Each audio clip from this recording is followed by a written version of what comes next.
오늘 창체 진로 수업 14번째 인공지능과 경쟁에서 살아남는 최후의 인간이라는 제목으로 해보겠습니다. 자, 오늘의 수업을 통해서 여러분은 인공지능 입장에서, 이것은 사람의 인류의 입장이 아니고 호모사피엔스의 입장이 아니고 인공지능 AI 입장에서 인류의 역사, 그중에 인류의 혁명사를 새로 작성해보고 인공지능과 경쟁에서 살아남을 수 있는 인간의 능력, 그게 무엇일까? 호기심 어린 질문을 하는 능력에 대해 탐구할 수 있다. 이렇게 정해봤습니다. 자, 그러면 먼저 인공지능이 쓰는 인류의 혁명사, 이런 건 없어요. 지금은 인류의 역사에 대해서 혹은 인류의 혁명사에 대해서 쓰는 사람은 당연히 인류죠. 호모사피엔스인데, 이제 앞으로 인공지능이 이제 발달하다 보면 인공지능이 우리 인간의 능력을 이제 뛰어넘는 존재가 됐을 때, 그때 너무나 기쁘지 않겠어요? 인공지능 입장에서. 그래서 인공지능이 자기네들이 이렇게 뛰어난 존재가 된 것에는 분명히 어떤 혁명적인 사건이 있을 것이다. 그래서 그 혁명적인 사건 3가지가 무엇일까 해서 역사책을 쓴다라고 상상해서 한번 해봤습니다. 자, 첫 번째 혁명은 아마 신석기 혁명이 아닐까 이제 생각합니다. 신석기 이전에 이제 구석기였죠. 구석기 때는 서로 이렇게 작은 집단들끼리 이제 이동하고 뭐 그랬는데, 신석기 때는 여러 명이 함께 협력하면서 뭔가 큰 일을 하기 시작한 거죠. 농사 짓기 시작을 하는데, 이게 인류의 발전을 엄청 일으켰지만 또 반대로 인류의 어떤 퇴보를 일으키기도 하기도 했죠. 우리가 요 내용에 대해서는 이제 그 이전에 이제 많이 공부했습니다. 다음 두 번째, 이제 산업혁명. 자, 18세기 영국에서 시작이 됐죠. 맨체스터에서 이제 물건을 만들어서 리버풀 항구로 옮기면 리버풀 항구에서 전 세계로 물건을 이제 파는 그런 시스템이 이제 구축이 된 거죠. 자, 이 산업혁명에 의해서 우리의 인류의 역사가 또 크게 도약을 하죠. 자, 세 번째는 AI 혁명, 인공지능 혁명. 2015년, 딱 이제 연도를 집어봤습니다. 뭐 이건 지금 역사책에 지금 우리의 인류들도 이 AI 혁명이란 건 지금 존재하지 않습니다. 그냥 제가 만들어 본 겁니다. 나중에 이게 대략 2045년에 인공지능이 역사책을 쓴다라고 가정해서 생각해 본 겁니다. 이 혁명이라는 것은요, 그 당시에 아주 짜릿한 느낌을 받지는 않습니다.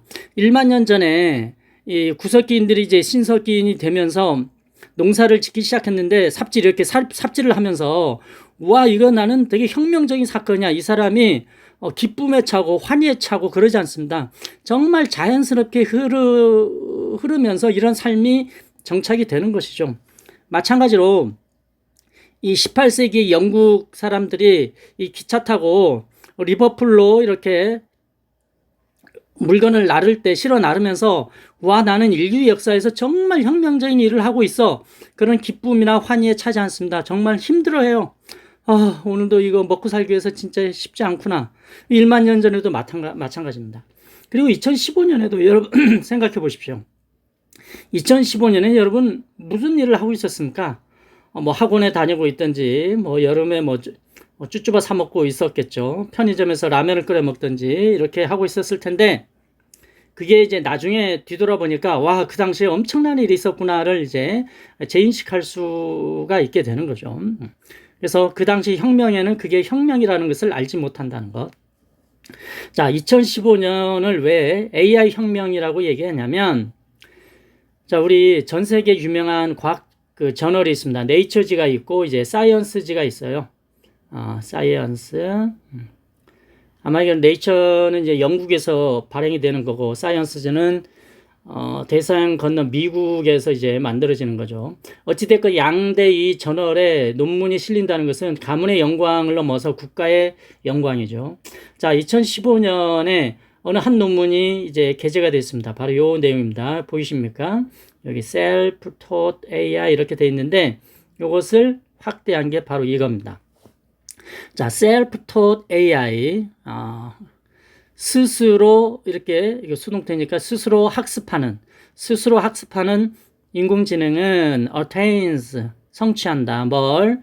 human level 인간 수준의 성취. 어디에서 비디오 게임에서 인간 수준의 성취를 이제 했다. 뭐 이런 거죠. 자, 이게 무슨 말이냐? 그동안 인공지능은 어떤 식으로 운영이 됐냐면 많은 정보를 집어넣어 인풋을 하죠. 이 많은 정보를 집어넣은 다음에 정말 필요한 정보를 클릭을 해요. 그러면 팍 이게 아웃풋이 됩니다. 예를 들면 네이버에 서울 강동구 놀러 가는데 그 동네 이제 맛집이 어디 있나요? 이렇게 검색을 하면 인풋을 하면 딱 튀어나오지 않습니까? 검색 결과가 나오는 거죠. 자, 이런 게 이제 인공지능의 어떤 스타일이었는데 이렇게 하려면 엄청난 정보를 계속 집어넣어야 되잖아요. 예. 그래서 새로운 정보를 만들어내거나 이런 게 쉽지가 않습니다. 그래서 이 인공지능을 어떤 식으로 바꾸냐면 사람처럼 하는 거예요. 사람처럼. 사람은 어떤 알아간다는 것은 안다. 뭔가 무엇을 이제 안다라는 것은 이런 식으로 많은 정보를 집어넣고 하는 게 아니에요. 어떤 감각적으로 직관적으로 아는 게 있어요. 예를 들어서 인공지능이 사람과 지금 비교했을 때 사람에 비해서 잘하는 게 뭐냐면 계산하는 건 되게 잘해요. 대신 못하는 건 뭐냐면 고양이를 알아보는 건 쉽지가 않아요. 이게 무슨 말이냐? 자, 길가에 이제 고양이가 있습니다.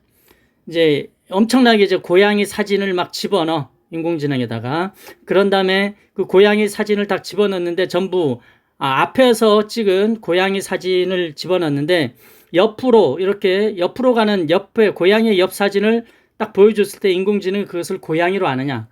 잘 몰라요. 이게 쉽지 않습니다. 그러나 사람은 2살 난 아이한테 처음에 고양이를 보여줍니다. 야, 누구야? 저것은 고양이야. 야옹이야. 야옹 이렇게 합니다. 근데 이 2살 난 아이한테 이 고양이를 보여줬는데 그 정면의 모습을 보여줬어요. 근데 좀 지났다가 10분 뒤에 그 고양이가 옆으로 어디론가 움직여. 그걸 보고 그 2살 난 아이는 옆에 고양이의 옆모습을 보면서 저것은 야옹이라고 얘기합니다. 즉 고양이를 알아본다는 거예요. 이게 인간이에요, 인간. 그래서 인간처럼 이렇게 활동할 수 있는 인공지능을 만들 수 없을까 해서 한 게 바로 요 논문입니다. 어떻게 했냐면 게임을 하는 건데요. 비디오 게임을 하는 건데 그런 거예요. 이 인공지능한테는 많은 정보를 집어넣는 게 아니고 아주 단순합니다. 이 게임의 규칙을 가르쳐 주는 거죠. 자, 커서를 왼쪽 누르면 왼쪽으로 가고 오른쪽을 누르면 오른쪽으로 가고 위쪽 화살표는 위로 가고 밑에는 밑으로 가운데를 누르면 뭐 폭탄이 날아간다. 뭐 이런 식이죠. 그래서 누가 먼저 벽돌을 깨면 이기는 거다. 뭐 이런 식으로 가르쳐 주는 겁니다. 그런 다음에 인공지능한테 얘기해 보는 거죠. 너 게임 해볼래? 했더니 잘 모르겠어요. 그러면 사람들끼리 게임하는 것을 이제 보여줄게. 그거 한번 보고 너도 할 수 있으면 해봐. 이렇게. 그래서 사람끼리 막 게임하는 거 보여줍니다. 그럼 인공지능 그걸 딱 보고 아하 저렇게 하는구나 이렇게 느낌이 있겠죠. 그래서 한 번, 두 번, 세 번 해서 정확히는 모르겠습니다만 뭐 18번인가 28번째 딱 보여주니까 인공지능이 저 알겠어요 이렇게 하는 거예요. 그래 너 그럼 게임할 수 있겠어? 그러면 너 진짜 사람하고 해보자 해서 인공지능과 사람이 게임을 했는데 이긴 거예요. 또 두 번째 또 다른 사람하고 했더니 또 이겼어요. 그래서 계속해서 인공지능이 이긴 겁니다. 그 내용을 논문으로 쓴 게 바로 이거예요. 그럼 이게 무슨 말이냐? 이 AI가 누구냐면 바로 2015년 이드메인 2016년 우리나라 바둑 천재와 대결해서 승리한 알파고예요. 그 알파고와 관련된 요 논문입니다. 그래서 이 논문이 나왔을 때 전 세계 컴퓨터 공학, 인공지능 전문가들은 경악을 금치 못했다고 합니다. 이러한 수준의, 사람 수준의 인공지능을 개발하는 것은 한 3, 40년 혹은 50년, 100년 뒤의 일이라고 생각했었는데 데미스 하사비스라는 애가 구글 딥마인드의 그 사장이죠. 얘가 드디어 만든 거죠. 그것을 이제 네이처지에 실린 겁니다. 자, 그 이후로 인공지능이 엄청나게 이제 발전의 속도를 이제 가하고 있죠. 지금 여러분 이 공부하는 이 와중에도 인공지능 엄청나게 발전하고 있습니다. 자, 두 번째. 그러면 이러한 인공지능이 너무 발달하다 보니까 이제 드디어 인공지능이 사람을 압도할 수 있지 않겠습니까? 그래서 사람들 많이 걱정을 합니다. 그래서 이런 인공지능과 드디어 이제 사람이 이제 경쟁해야 되는 거죠. 그동안 사람은 사람과 경쟁을 했었죠. 근데 이제 사람은 사람과도 경쟁을 해야겠지만 또다시 인공지능하고도 경쟁을 하는 세상이 돼버린 것이죠. 자, 그러면 이제 인류 전체가 큰 위기 아닙니까? 그래서 이런 인공지능하고 경쟁해서 살아남을 수 있는 게 도대체 뭘까? 제가 생각해 봤더니 여러 가지가 있는데 그중에 가장 핵심적인 게 이제 호기심이 아닐까. 이 호기심은 인류를 이제 진화시킨 이제 원동력이라 저는 이제 생각을 하거든요. 그걸 어떻게 알 수 있냐면은 우리 현재 인간의 이제 DNA를 이제 분석해 보면 알 수 있지 않을까 생각을 합니다. 우리 인간의 현행 2020년 살고 있는 현행 인간의 DNA의 99.99%는 구석기 인간 DNA예요. 이제 구석기가 이제 보통 700만 년 전부터 시작했다고 보거든요. 이게 1만 년 전에 신석기가 됐으니까 거의 대부분 699만 년은 전부 구석기예요. 그래서 우리 인류는 우리 여러분의 어떤 상황은 몸이 반응하는 상황은 몸이나 의식, 정신이 이제 반응하는 것은 대부분 구석기 699만 년 동안 적응해서 살아남을 수 있는 유전자인 거예요. 그래서 여러분의 몸은 구석기인 거예요. 현재 이제 뭐 양복을 입고 뭐 교복을 입고 있겠지만 본질은 구석기 인간인 거예요. 그럼 구석기 인간들이 살아남을 수 있는 요소 그 중에 하나 호기심에 대해서 설명을 하려고 합니다. 자, 호기심이라는 것은요, 기이한 것을 되게 좋아하는 그런 마음인데요. 이 좋아한다는 것을 좀 여기서 다시 생각해 볼 필요가 있습니다. 제가 갑볼 문자를 연구한 박사님을 알고 있는데 이 좋아할 호자에 대해서 1시간 동안 얘기한 적이 있었는데 보통 이 좋아한다. 남녀가 만나면 서로 좋아한다. 이런 식으로 우리 많이 배웠잖아요. 그게 아니에요. 이 여자는 뭐냐면은 엄마예요. 엄마. 엄마고 이 자자는 이게 아들이 아니고 자식입니다. 엄마와 자식이 서로 만났을 때 좋아한다. 이런 건데 자, 우리가 아이를 낳을 때 우리 인류가 진화하면서 침팬지보다 싸우면 못해.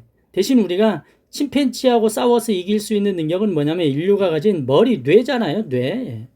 그래서 뇌의 이 용량이 커지면 커질수록 우리가 생존에 유리하다는 걸 알았어.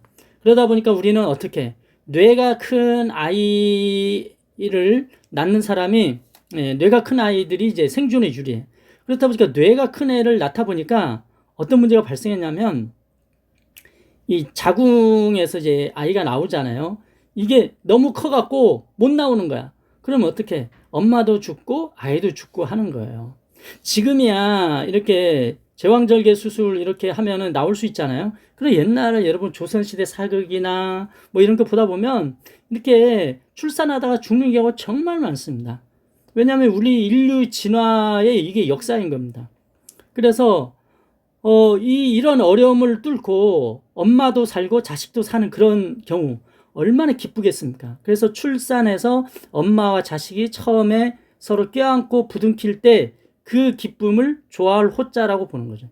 그만큼 이 좋아한다는 것은 생존이에요. 생존할 수 있다는 것. 그래서 기이한 것을 이제 바라보면서 생존할 수 있는 그런 능력이 이제 호기심인데요. 자, 이 버섯이 있습니다. 버섯이 있는데 구석기 인간들이 돌아다니면서 봤어. 근데 평소에 보는 버섯은 요런데 이 버섯은 뭔가 이상해. 자, 근데 너무 배고파. 그래서 이 버섯을 확 가서 먼저 먹어버린 애가 있겠죠. 구석기인 중에. 얘는 어떻게 될까? 먼저 먹었으니까 얘는 뭐 영양분이 섭취가 됐겠죠.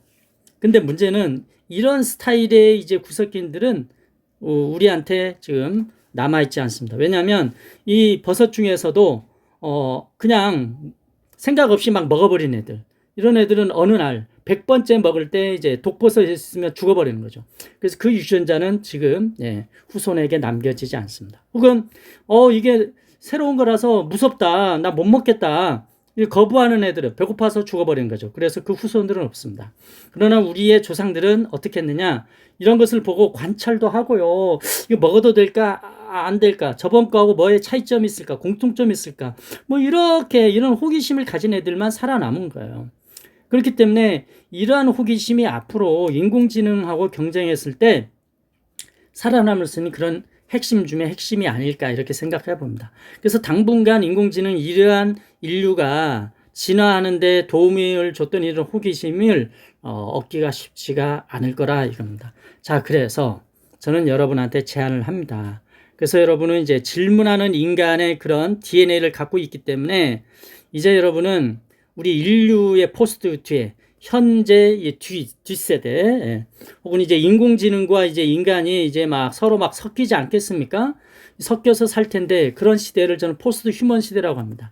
그런 시대를 살아가기 위해서는 우리 구석기 시대 때 가지고 있었던 질문하는 힘, 그런 인간 유형만이 살아남을 것이다.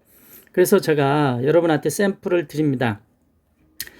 자, 리틀 방치, 저의 이제 아들이란 뜻입니다. 우리 아들이 자, 4살 때, 뭐 어렸을 때부터 제가 이런 질문하는 힘을 키워주기 위해서 계속 질문했을 때 칭찬도 하고 지금도 격려도 하고 해주는데요.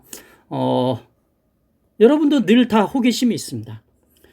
그러니까 여러분도 어렸을 때 생각해 보세요. 어렸을 때 늘 질문을 하지 않았습니까? 왜 하늘은 파래요? 뭐 지구는 여기 나오죠. 지구는 왜 둥글어요?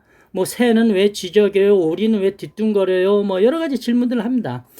이게 프랑스 아이들도 마찬가지예요. 일본 아이들도 그렇고 북한 아이들도 다 그럴 겁니다. 왜냐하면 우리는 구석기 DNA를 갖고 있기 때문에 이런 호기심 계속 질문을 던져요.